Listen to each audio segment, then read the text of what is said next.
नमस्कार। कादम्बरी कथामुखम के अंतर्गत हम शबर चरित्र को पढ़ रहे थे। शबर चरित्र का वैदर्भी शैली में छोटे छोटे वाक्यों के माध्यम से सुंदर वर्णन कवि ने किया है लघु वाक्य योजना के द्वारा, क्योंकि कवि की शैली पांचाली है, विषय के अनुरूप ही वे वाक्यों की रचना करते हैं। तो छोटे छोटे वाक्यों के माध्यम से कवि ने शबरों की जीवनचर्या, दिनचर्या और जीवन में किस प्रकार से वे आपस में एक दूसरे से व्यवहार करते थे, इसका कवि ने सुंदर चित्रण किया है। अब शबर चरित्र का ही वर्णन आगे बढ़ाते हुए, इति चिन्तयति एव मयि स शबरसेनापतिः अटवी परिभ्रमण समुद्भवं श्रमम् अपनिनिषुः आगत्य तस्य एव शाल्मलीतरोः अधः छायायाम् अवतारित कोदण्डः त्वरित परिजन उपनीत पल्लव आसने समुपाविशत्। अन्यतमस्तु शबर युवा ससम्भ्रमम् अवतीर्य तस्मात् करयुगल परिशोभित अम्बसः सरसः वैदुर्यद्रव अनुकारी प्रलय दिवस कर किरण उपतापात अंबर एक देशम इव विलीनम इंदुमंडलात इव प्रस्यन्दितम द्रुतम इव मुक्ताफल निकरम अति अच्छतया स्पर्श अनुमेयम हिमजड़म अरविंदकोशरजः कषायम अम्बः कमलिनी पत्रपुटेन प्रत्यग्र उद्धृताश्च धौतपङ्कनिर्मला मृणालिकाः समुपाहरत्। आपीत सलिलश्च सेनापतिः ता मृणालिकाः शशिकला इव सेहिकेयः क्रमेण अदशत्। अपगत श्रमः च उत्थाय परिपीत अम्भसा सकलेन तेन शबरसैन्येन अनुगम्यमानः शनैः शनैः अभिमतं दिगंतरम आयासीत। यहाँ यह वर्णन किया है कवि ने कि वह शबर सेनापति अपनी शबर सेना के साथ कुछ देर तो शाल्मली वृक्ष के नीचे विश्राम करता है और वहाँ अपनी थकान मिटाकर और जल पीकर फिर अपने अभिष्ट स्थान को चला जाता है। तो सरोवर का जो जल वह पीता है, उस जल की स्वच्छता, निर्मलता, पवित्रता और श्वेतता को बताने के लिए कवि ने सुंदर उत्प्रेक्षाएं की है। देखिए अब, इति चिंतयति एव मयि, एव यानी ही, इति इस प्रकार, मयि चिंतयति मेरे सोचते रहने पर ही, मेरे सोचते रहते हुए ही, सह शबर सेनापति, यहाँ वैशंपायन शुक राजा शूद्रक को जब अपनी कथा कहता है तो उसी के अंतर्गत कह रहा है कि मेरे सोचते रहने पर ही शबर सेनापति, वह भील सेनापति अटवी परिभ्रमण समुद्भवम, अटवी उस विंध्याटवी में परिभ्रमण, परिभ्रमण घूमने से, समुद्भवम उत्पन्न, श्रमम अपने निशुह, श्रमम थकावट को, थकान को, अपने निशुह दूर करने की इच्छा से, आगत्य आकर, तस्य एव उसकी, वहीं, शाल्मली तरोह शाल्मली वृक्ष के, अधः नीचे, छायायाम छाया में, अवतारित कोदंडः कोदंड धनुष अवतारित उतार कर, त्वरित परिजन उपनीत, परिजन सेवक के द्वारा, सेवकों के द्वारा, त्वरित, त्वरित मतलब शीघ्रता से, शीघ्रता से उपनीत लाए गए, बिछाए गए, पल्लव आसने समुपाविशत, पल्लव आसने पल्लव के पत्तों के आसन पर, समुपाविशत बैठ गया। वहाँ जंगल में पत्ते ही आसन का काम करते थे, तो पत्तों के आसन पर बैठ गया। उसके सेवक, कोई उसका सेवक पत्ता लेकर और पत्ता वहाँ बिछाया और सेनापति विश्राम करने के लिए बैठ गया। अन्यतमस्तु शबर युवा, अन्यतमः तु, अन्यतम मतलब उन शबर युवाओं में से, शबर सैनिकों में से एक, तू यानी तो, शबर युवा, शबर युवक, भील युवक, ससंभ्रमम, ससंभ्रमम हड़बड़ाहट से, अत्यधिक शीघ्रता से, अवतीर्य उतर कर, कर युग, तस्मात् कर युगल परिशोभित अम्बसा, कर युगल दोनों हाथों के द्वारा परिशोभित आलोडित किए गए, हिलाए गए, अम्बसः, अम्बसः जल वाले, सरसः तस्मात् सरसः उस सरोवर से, उस जलाशय से, वैदुर्य द्रव अनुकारी। अब यहाँ से आप देखेंगे कि समुपाहरत से ऊपर हिमजड़म है ना, हिमजड़म तक सुंदर उत्प्रेक्षाओं की कवि ने जड़ी लगा दी है। तो तस्मात् सरस, उस सरोवर से, वैदुर्य द्रव अनुकारी, वैदुर्य मणि के द्रव रस के समान अनुकारी प्रतीत होने वाले, वैदुर्य मणि के रस का अनुकरण करने वाले, प्रलय दिवस कर किरण उपतापात अंबर एक देशम एवं विलीनम, प्रलय दिवस कर, प्रलयकालीन दिवस कर, सूर्य की किरण उपतापात, किरणों से, उपतापात तप्त, गर्म हो जाने से, गर्म हुआ, विलीनम, विलीनम अर्थात पिघला हुआ, गर्म हो जाने से, विलीनम पिघला हुआ, अंबर एक देशम एव, अंबर एक देशम आकाश के एक देश जैसा, आकाश के एक खंड जैसा। तो सरोवर से जो सबर युवा जल लेकर आया था, जल के बारे में कवि ने कल्पना की है, वह जल मानो वैदुर्य मणि के द्रव जैसा था और प्रलयकालीन सूर्य की किरणों से उपतापात मतलब अत्यधिक उष्णता के कारण, विलीनम पिघले हुए, आकाश के एक प्रदेश जैसा, आकाश के खंड जैसा था। ऐसा प्रतीत हो रहा था मानो प्रलय काल की सूर्य की किरणों की उष्णता से पिघला हुआ आकाश का एक हिस्सा ही उस सरोवर में जल के रूप में उपस्थित हो।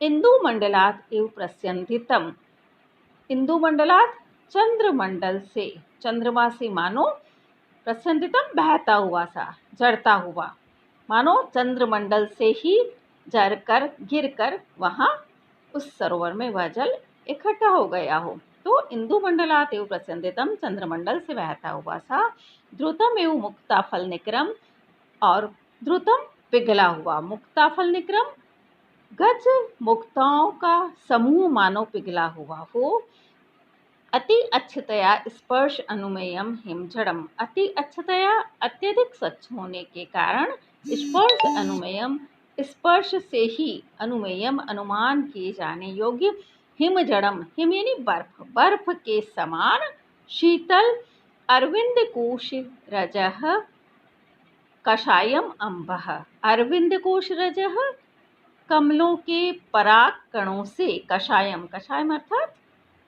कशेले, कषायित, अम्बह जल को, कमलिनी पत्र पुटेन, कमलिनी पत्र पुटेन कमलिनियों के पत्तों से बने हुए दोने में, प्रति अग्र उद्रेताश्च, और प्रत्यग्र उद्रेता तत्काल, प्रत्यग्र मतलब शीघ्र, उसी क्षण, उद्रेता उखाड़ी गई, धूत पंक निर्मला, धूत यानी धोए जाने से, पंक निर्मला कीचड़ से निर्मल हुई, धुली हुई होने से, कीचड़ से धुली हुई होने से निर्मल हुई, स्वच्छ हुई, साफ हुई। मृणालिका कमल डंडी को समुपाहरत ले आया, वह जो शबर युवक था वह उसी क्षण एक कमल डंडी को उखाड़कर और उसे, उसमें जो कीचड़ लगा हुआ था उसे जल से धोकर और लेकर आया। आपीत सलिलश्च सेनापतिः ताः मृणालिकाः शशिकला इव सेकैः क्रमेण आदशत्, आपीत सलिलश्च, और सलिल आपीत जल पीकर, सेनापतिः सेनापति ने, ताः मृणालिकाः उस मृणालिका को, उस कमल डंडी की खंड को, टुकड़े को, सेहिकेय इव क्रमेण अदशत, सेहिकेय सिंह का पुत्र राहु के समान, क्रमेण अदशत क्रम से खाया। जिस प्रकार राहु शशिकला चंद्रकला का क्रमेण क्रम से पूर्णमासी पर या पूर्णिमा पर राहु जैसे चंद्रकला का क्रम से ग्रसन करता है, क्रम से उसे ग्रसता है, क्रमशः ग्रसता है, उसी प्रकार से उस सेनापति ने उस कमल डंडी को क्रमशः खाया। एक एक कर एक एक टुकड़ा उसका वह खाता गया, उसका उसने भक्षण किया। अपगत श्रमः च उत्थाय, और श्रम अपगत थकान के दूर हो जाने पर, थकान मिटाकर, उत्थाय उठकर, परिपीत अम्बसा सकलेन तेन, जल को परिपीत पी लेने वाली, सकलेन तेन उस संपूर्ण सबर सेना के द्वारा अनुगम्यमानः अनुसरण किया जाता हुआ, शनैः शनैः अभिमतं दिगंतरम आयासीत, धीरे धीरे अभिमतम अपनी अभिष्ट दिगंतरम दिशा की ओर आयासीत चला गया। अब यहाँ जिस सरोवर से जल शबर सेवक लाया था, उस जल की स्वच्छता को वैदुर्य मणि से कवि ने बताया है। वैदुर्य मणि जैसे अत्यंत ही निर्मल और अत्यंत ही चमकीली और स्वच्छ होती, वैसे ही वह जल भी स्वच्छ था। साथ ही जल नीला वर्ण लिए हुए था, कुछ कुछ नीला था। तो कवि ने उत्प्रेक्षा की कि मानो प्रलय काल में तेज गर्मी पड़ती है और उस तेज गर्मी से आकाश का ही एक टुकड़ा पिघल कर मानो नीचे आ गया हो। और ऐसे ही वह जल अत्यधिक स्वच्छ सफ़ेद था और अत्यधिक आह्लादकारी था, सबको आनंदित करने वाला था, आह्लादित करने वाला था। तो चंद्रमंडल से मानो वह बहकर उस सरोवर में उपस्थित हो गया हो, ऐसी कवि ने कल्पना की है। साथ ही उस सरोवर की श्वेतता को बताने के लिए गजमुक्ताओं से उसका साम्य प्रदर्शित किया। जैसे गजमुक्ताएं भी श्वेत होती है, तो वह सरोवर का जो जल था वह भी श्वेत वर्ण का था, उस श्वेत था और स्वच्छ था।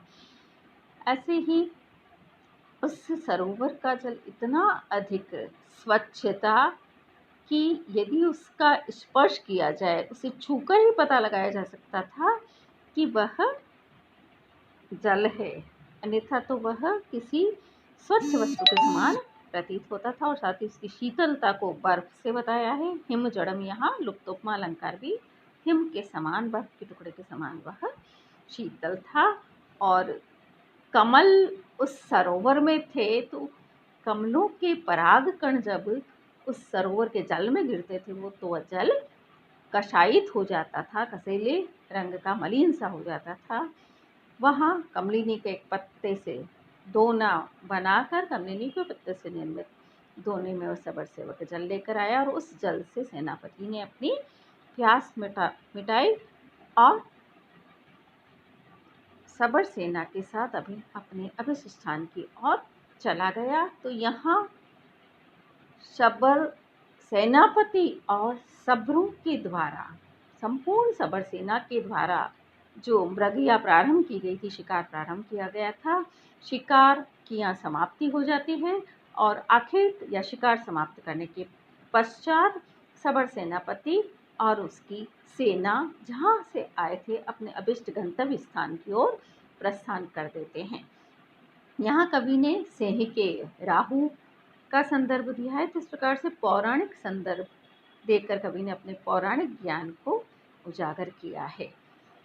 यहाँ एक और जो महत्वपूर्ण बात देखने योग्य है, या संदर्भ जो व्याख्या इस अनुच्छेद की आती है, तो उसमें अवश्य हमें लिखनी चाहिए कि कवि, जहाँ पर भी कवि ने उत्प्रेक्षा अलंकार का प्रयोग किया है, वह कवि की कल्पना शक्ति का द्योतक है। उत्प्रेक्षा कल्पना पर आधारित होती है और कवि की कल्पना शक्ति अजस्र है।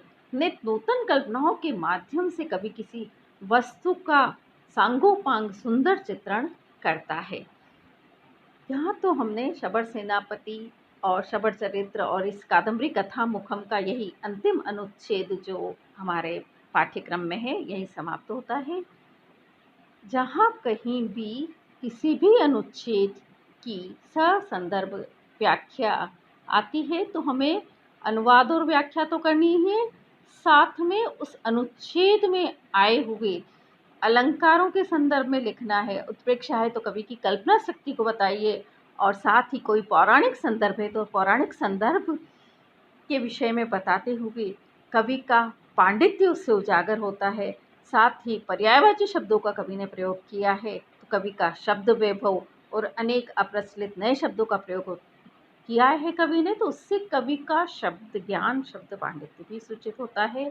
और विविध, हमने पठित अंश में भी देखा है कि विविध शास्त्रों से कवि ने संदर्भ दिए हैं, पुराणों से संदर्भ दिए, रामायण महाभारत से संदर्भ दिए, वेद उपनिषदों से संदर्भ दिए हैं, तो इससे कवि का पांडित्य और शास्त्र ज्ञान सूचित होता है। तो यह भी हमें अवश्य लिखना चाहिए। साथ ही कवि की भाषा शैली, कवि की शैली प्रमुख रूप से पांचाली है। विषय के अनुरूप ये अपनी शैली को परिवर्तित करते हैं। जहाँ भाव प्रवण और सरलता से किसी चीज़ को समझाना है, उपदेश देना है, तो वहाँ इन्होंने लघु पदावली का प्रयोग किया है, छोटे छोटे वाक्यों का प्रयोग किया है, समास रहित पदावली का प्रयोग किया है। और जहाँ किसी वस्तु की विकटता को, भयावहता को, भयंकरता को प्रतिपादित करना है, तो वहाँ इन्होंने दीर्घकाय समासों की रचना की, जैसा कि हमने विंध्याटवी के संदर्भ में भी देखा है। इस प्रकार से विंध्या कादम्बरी कथामुखम यहीं समाप्त होती है। प्रिय छात्राओं, एक और सूचना जो आवश्यक रूप से आपको ध्यान में रखनी है, कादम्बरी कथामुखम में जितना भी पठित अंश आया है उसमें जहाँ कहीं भी प्रकृति चित्रण आया है तो प्रकृति चित्रण का भी उल्लेख आपको अवश्य करना है, जो भी प्रकृति की विशेषताएं आई है। और साथ ही वैशंपायन शुक राजा से आत्मकथा कह रहा है, अपना वृतांत कह रहा है, और जो जो भी हमने वर्णन पढ़े हैं वो वर्णन भी विशाल काय हैं। तो कवि की वर्णन शैली के विषय में भी हमें अवश्य बताना चाहिए। यह उस युग की विशेषता थी कि कवि वर्णनों के विस्तार को महत्व देते थे। किसी एक ही वस्तु का वर्णन संक्षेप में करके वो संतुष्ट नहीं होते थे, अभिधा में सांगोपांग उसका चित्र प्रस्तुत करते थे और उसका वर्णन करते थे। प्रतियोगी परीक्षाओं में भी कादम्बरी कथामुखम का महत्वपूर्ण स्थान है, इसको ध्यान से पढ़िए, समझिए। आज बस इतना ही। धन्यवाद प्रिय छात्राओं, जिन्होंने मेरे इस channel SMMA04 doctor Saroj Mehta को सब्सक्राइब नहीं किया है तो आप सब्सक्राइब अवश्य करें और इस वीडियो को लाइक अवश्य कीजिए। धन्यवाद।